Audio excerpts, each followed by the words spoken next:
Hey, this is Dave DeCamp from antiwar.com. This is anti-war news for Wednesday, May 29th, 2024.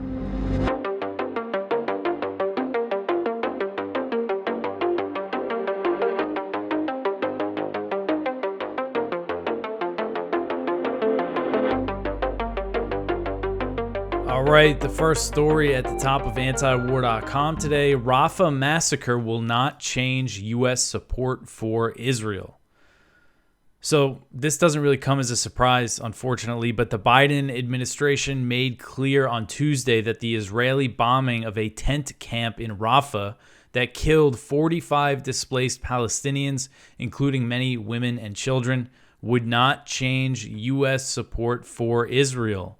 Both the White House and the State Department claimed that Israeli operations in Rafah are not the full-scale assault that the U.S. claims it would oppose, even as Israeli tanks push further into the city, and the UN is now saying that around 1 million people have fled Rafah since Israel launched this assault on, I believe it was May 7th was the day that they captured the Rafah border crossing. So listen to this quote from John Kirby, the White House National Security Council spokesman. He said, quote, "We still don't believe that a major ground operation in Rafah is warranted. We still don't want to see the Israelis smash into Rafah with large units over large pieces of territory. We still believe that, and we haven't seen that at this point. As a result of this strike on Sunday, I have no policy changes to speak to," end quote. So still claiming that this isn't a major assault on Rafah. And as we talked about yesterday, the scenes that came out of that Rafah strike on Sunday night, absolutely horrific. Some of the worst things I've seen. Headless child, charred bodies, charred corpses being pulled out of the fire that was caused by the Israeli strike. John Kirby was asked about those charred bodies. A reporter asked him a good question, basically said, how many charred corpses will it take for Biden to reconsider his policy of supporting Israel? And Kirby said that he was offended by the question. He said, quote, "We don't want to see a single more innocent life taken, and I kind of take a little offense at the question," end quote. Kirby really he's just been one of the worst. Some of the things that he has said to reporters at that podium, just completely despicable. I remember at one point he said, "Name another country that's done more for the Palestinians than the U.S." And the obvious answer is any country that's not giving Israel all these bombs to bomb the Palestinians. So Israel is claiming that it did not mean to kill civilians in the strike and called it a tragic mistake.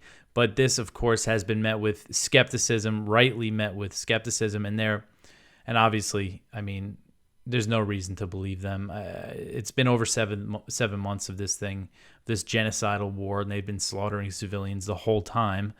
I saw there was an interesting analysis from Haaretz, the Israeli newspaper, and the author said some things. I'll just read a quote. The piece said, quote, "The announcement could only be issued to consumers of the same media that for 7 months has been hiding the most unbearably difficult figures and photographs of toddlers who were killed or injured in every Israeli strike on the Gaza Strip," end quote.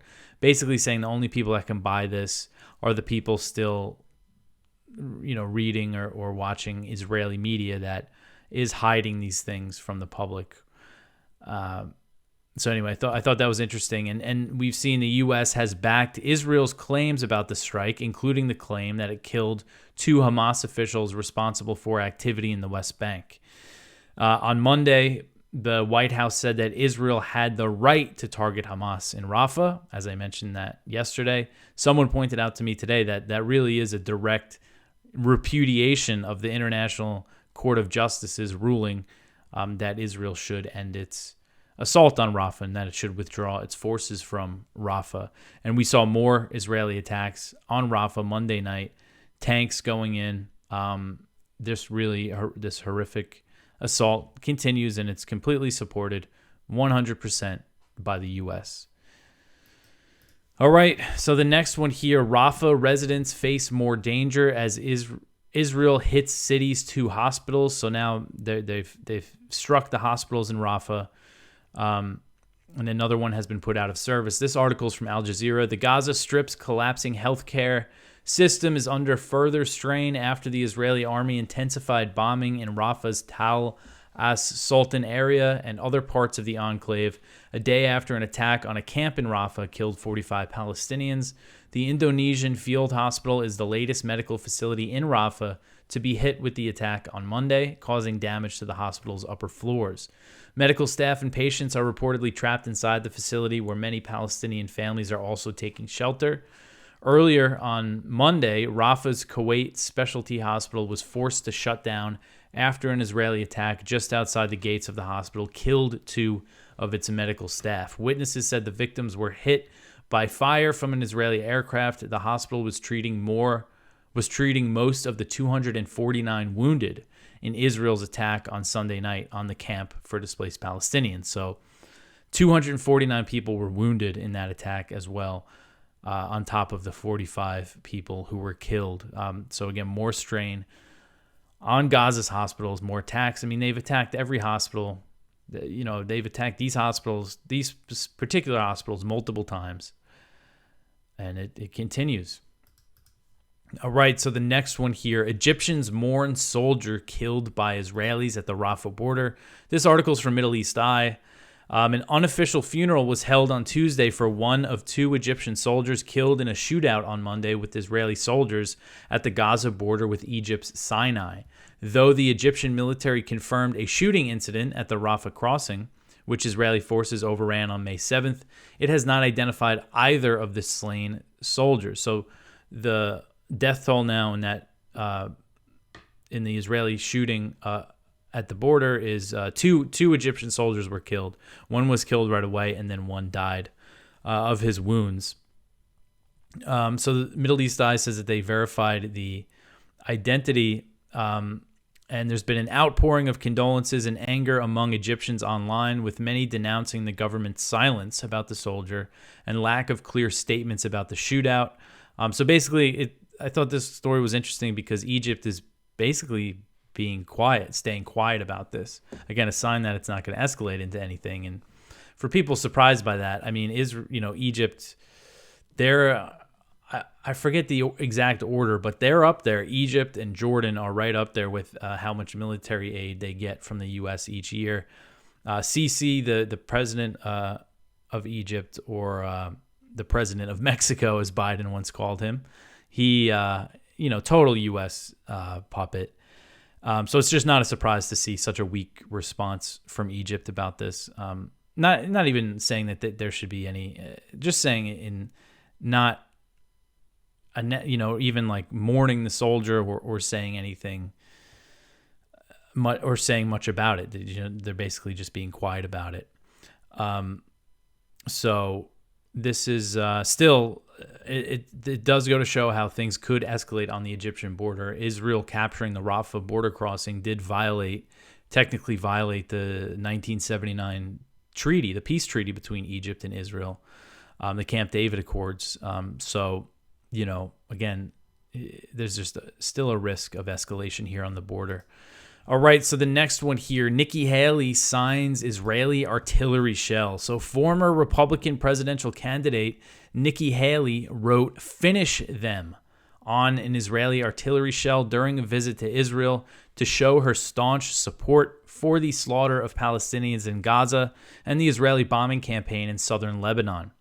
Haley said during a visit to Israel's northern border, quote, "America stands by Israel. Israel is fighting the enemies of the U.S. today.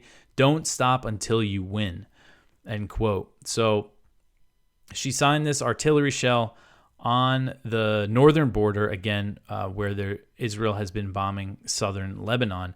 And she wrote "Finish them" on the artillery shell. And she wrote "America hearts Israel always," and signed her name, Nikki Haley. You can see the picture here. Really, really despicable stuff. Haley was accompanied by Israeli Knesset member Danny Danon, who is a member of the Likud party, Netanyahu's Likud party. And he made headlines last November, if you remember, for co-authoring an op-ed in the Wall Street Journal that called for the U.S. and other Western countries to take in Palestinian refugees, which would help facilitate the Netanyahu government's desire to ethnically cleanse the Gaza Strip of its Palestinian population. So that's who Haley is traveling with. And she visited southern Israel a day earlier and made some kind of claim. She basically blamed October 7th on Russia and China and Iran.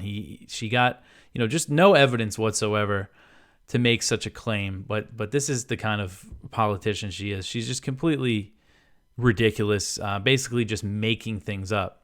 She said the attack, quote, was orchestrated by Iran. It was helped with Russian intelligence, and it was fueled by money from China. Don't deny that, end quote. So unfortunately, Haley has dropped out of the presidential race, but it looks like she probably has a spot in the next Trump administration. And she was Trump's ambassador to the UN, I believe in 2017 and 2018. She has endorsed Trump after dropping out of the presidential race, and Trump recently hinted that she would have a spot in his administration. So this was Trump in response to Haley saying that she's going to vote for Trump. Trump said, quote, I think she's going to be on our team because we have a lot of the same ideas, the same thoughts. I appreciated what she said. We had a nasty campaign. It was pretty nasty, but she's a very capable person, and I'm sure she's going to be on our team in some form, absolutely, end quote. And again, going over to sign this artillery shell, this bomb, the day after or 2 days after this massacre of civilians in Rafah on Palestinians who have been displaced, some of them 4 or 5 times with their families, with their kids. And she goes over there and signs an Israeli bomb and says, finish them, writes finish them on it, even though it might be used to be fired into southern Lebanon.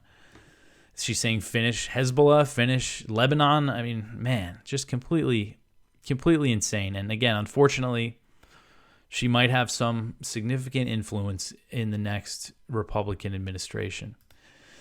All right, so the next one here, Mossad chief threatened the ICC prosecutor's family. So this article is from The Guardian, and it says the former head of Mossad, Israel's foreign intelligence agency, allegedly threatened a chief prosecutor of the International Criminal Court in a series of secret meetings in which he tried to pressure her into abandoning a war crimes investigation, The Guardian can reveal. So this is about an investigation that the ICC, I believe, launched in 2021, and the U.S. was very opposed to this as well. So this is Yossi Cohen, again, former head of Mossad. His covert contacts with the ICC's then prosecutor, Fatou Bensouda, took place in the years leading up to her decision to open a formal investigation into alleged war crimes and crimes against humanity in occupied Palestinian territories. That investigation culminated last week when Bensouda's successor, Karim Khan, announced that he was seeking an arrest warrant for the Israeli Prime Minister, Benjamin Netanyahu, over the country's conduct in Gaza. The prosecutor's decision to apply to the ICC's pre-trial chamber for arrest warrants for Netanyahu and his defense minister Yoav Gallant, alongside 3 Hamas leaders, is an outcome of Israel's military and political establishment has long feared. Cohen's personal involvement in the operation against the ICC took place when he was the director of the Mossad. His activities were authorized at a high level and justified on the basis the court posed a threat of prosecutions against military personnel, according to a senior Israeli official. Another Israeli source briefed on the operation against Bensouda said the Mossad's objective was to compromise the prosecutor or enlist her as someone who would cooperate with Israel's demands. A third source familiar with the operation said Cohen was acting as Netanyahu's unofficial messenger. Cohen, who is one of Netanyahu's closest allies at the time and is emerging as a political force in his own right, personally led the Mossad's involvement in almost decade-long campaign by the country to undermine the court. 4 sources confirmed that Bensouda had briefed a small group of senior ICC officials about Cohen's attempt to sway her amid concerns about the increasingly persistent and threatening nature of his behavior. So they said that Cohen had put pressure on her on several occasions not to proceed with the case. According to accounts shared with ICC officials, he is alleged to have told her, quote, "You should help us and let us take care of you. You don't want to be getting into things that could compromise your security or that of your family," end quote. So he's threatening the ICC prosecutor and her family, according to this account, which, I mean, just goes to show the lengths that they'll go. I'm sure that there's similar things have been happening in the lead up to these arrest warrants. And, this is something the U.S. was on Israel's side in pressuring the ICC here. So how much did the U.S. know about these threats is a question here.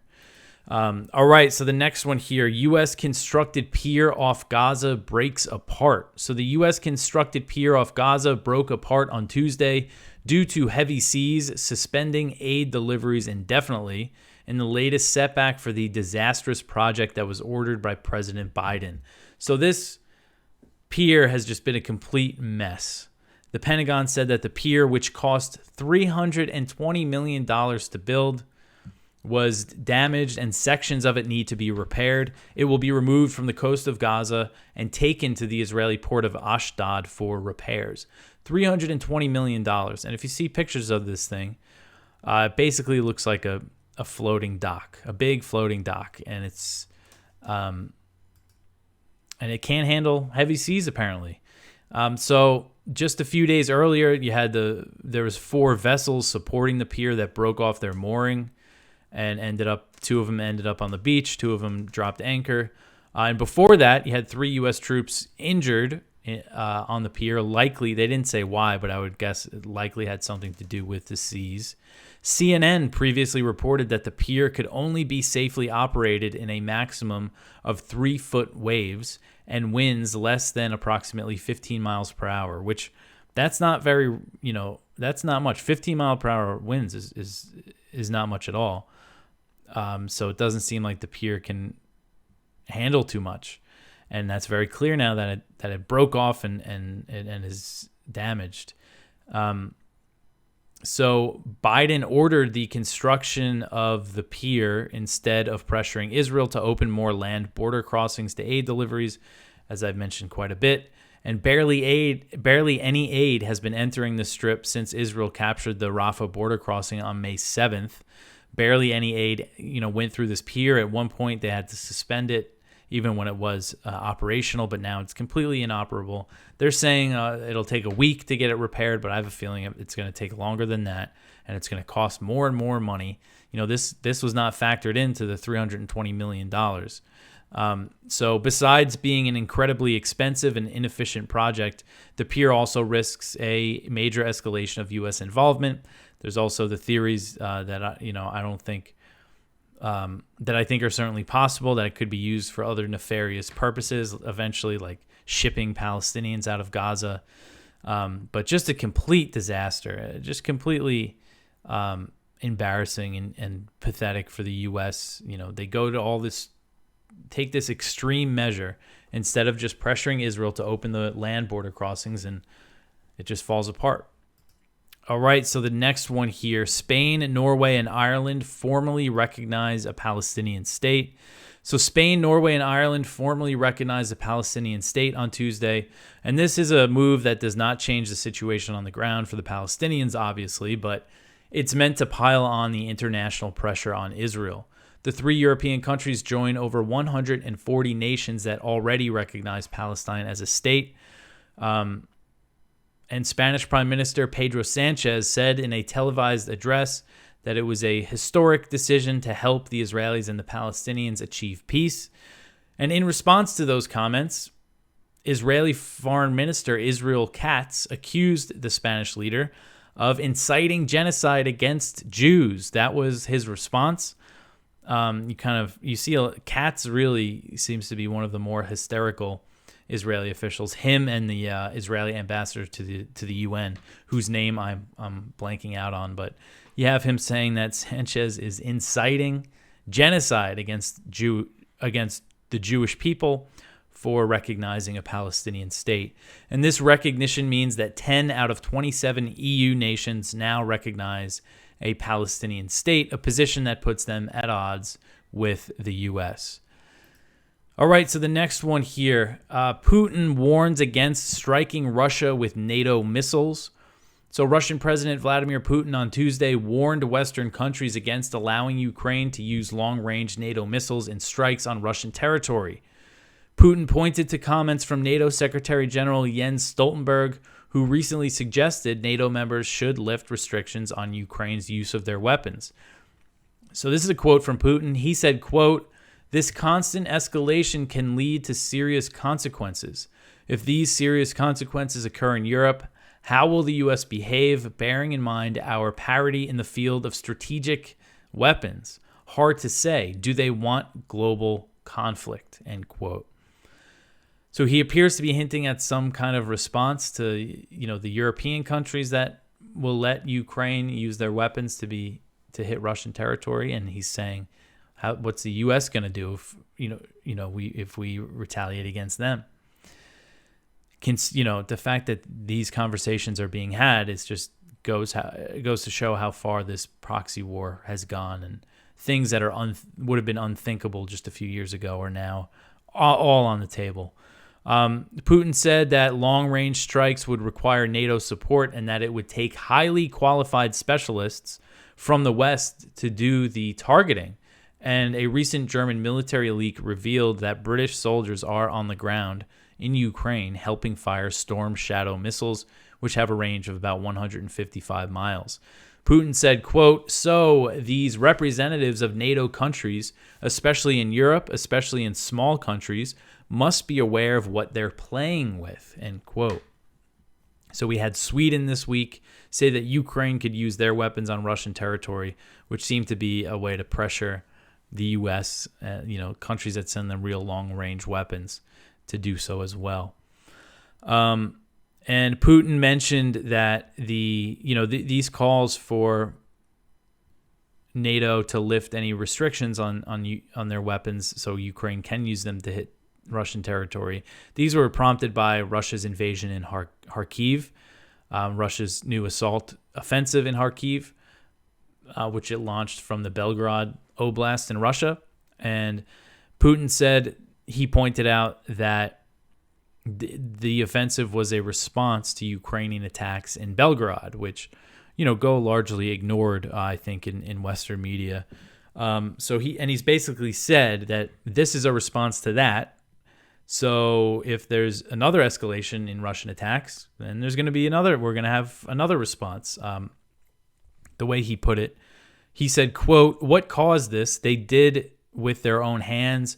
Well, then they will reap what they have sown. The same thing can happen if long-range precision weapons are used," end quote. All right, so the next one here, Ukraine targets radars that are part of Russia's nuclear warning system. So a Ukrainian intelligence source told Reuters that a Ukrainian drone targeted a radar deep inside Russian territory that's part of Russia's early warning system to detect nuclear missiles. The incident marks the second time within a week that Ukrainian officials reported attacks on a Russian nuclear warning system. And these radars are known as the Voronezh M radars. The source said that the strike targeted a radar near the city of Orsk in Russia's Orenburg Oblast. And this is 900 miles away from Ukrainian-held territory. So a very long-range attack from a Ukrainian drone, unless maybe it was launched from somewhere else. The source did not say if there was any damage. Russia was quiet about it, but Russian media reported that a drone was downed in that region on that day and said that no civilian infrastructure was hit. So you had that. And then on May 22nd, a Ukrainian drone targeted one of these radars in Russia's Krasnodar Oblast at a radar station about 300 miles away from Ukrainian-controlled territory. Radio Free Europe, Radio Liberty, which is a U.S. state-funded media outlet, their Russian language outlet, reported that there was damage to the radar site, citing satellite images. I did not see the images, and Reuters said that it could not verify the imagery, but there are reports that there was some damage. We don't really know what the extent is. But this is another escalation, and I mean, they're attacking Russian nuclear infrastructure, basically. These systems are designed to prevent, to detect nuclear attacks, nuclear missile attacks. They can be used to track missiles fired by Ukraine, but the primary function is to detect intercontinental ballistic missiles to determine if Russia is coming under a nuclear attack. Ukraine's targeting of the systems could lead to a major response from Russia or potentially a miscalculation, as these attacks come at a time of unprecedented nuclear tensions.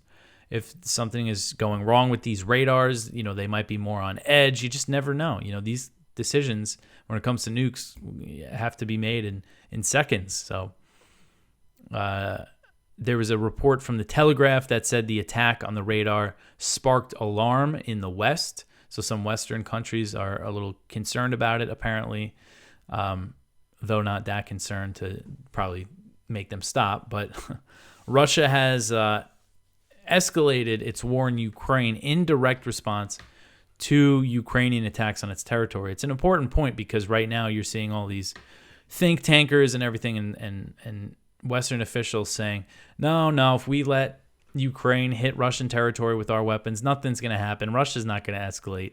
But we've seen direct responses to Ukrainian attacks inside Russia throughout the whole war. Same thing with attacks on Crimea. For example, recently, Ukraine started targeting Russian oil refineries. And in response, Russia unleashed these missile and drone strikes on Ukraine's energy infrastructure, causing blackouts for millions of Ukrainians. These are consequences that they don't feel in D.C. and in Brussels.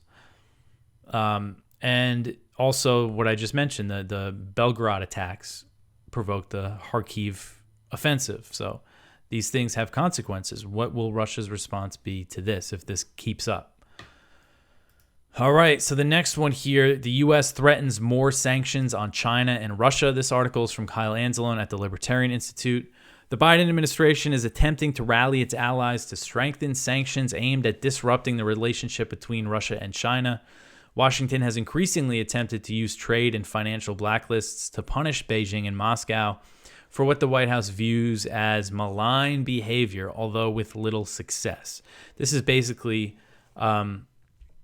the U.S. trying to disrupt trade between China and Russia, although, of course, they say that's not what they're trying to do. White House Deputy National Security Advisor for Economics, Dileep Singh, said, quote, "To be clear, we have no desire to disrupt all trade between Russia and China, but we and our partners are prepared to use our sanctions and our export controls to prevent the trade of goods and technologies that threaten our collective security," end quote. So, according to the official, Washington and its allies are considering changing the language of existing sanctions to broaden their impact and placing secondary sanctions on organizations that violate the American blacklist. So, obviously, China and Russia, they're not going to, these threats and sanctions aren't going to disrupt their trade relationship. They're both being targeted by sanctions from the U.S. and other Western countries.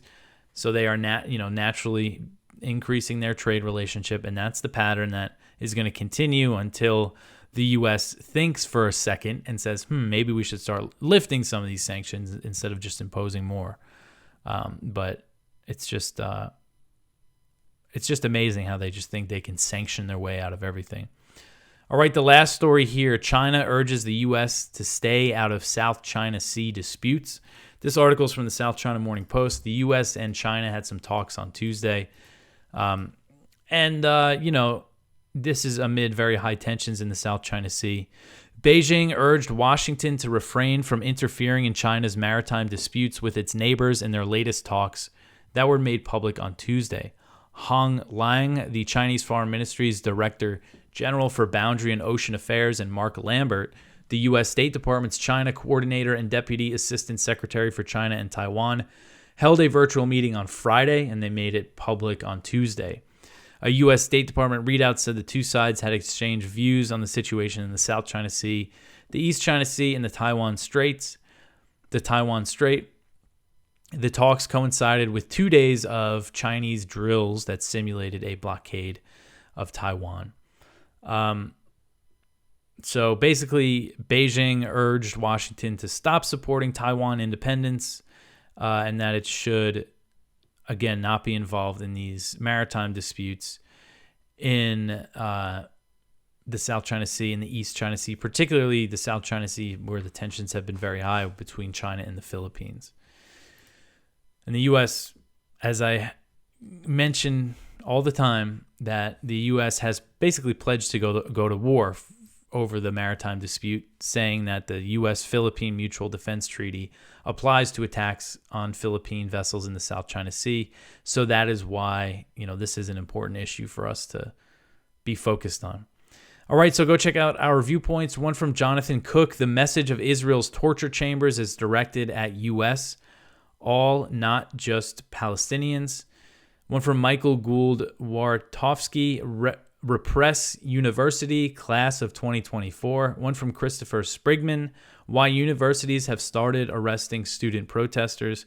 One from Branko March-Teach: Putin may be at the door. Why is Biden ignoring the bell? One from Aaron Mate: Biden's Rafah red line is a green light for death and destruction. So please go check all of that out. You could always support the show, sharing, telling your friends, liking, subscribing, all that stuff helps. Just a reminder for those who aren't aware yet, next month I'm taking a 2-week vacation starting June 14th. I'm going to Australia to visit with my wife's family. We're going to Sydney for those who asked. Seems like there's a lot of Australians that listen or watch this show, which is pretty cool. But yeah, so just keep that in mind for next month. But anyway, I will be back tomorrow with some more news. Thanks for listening.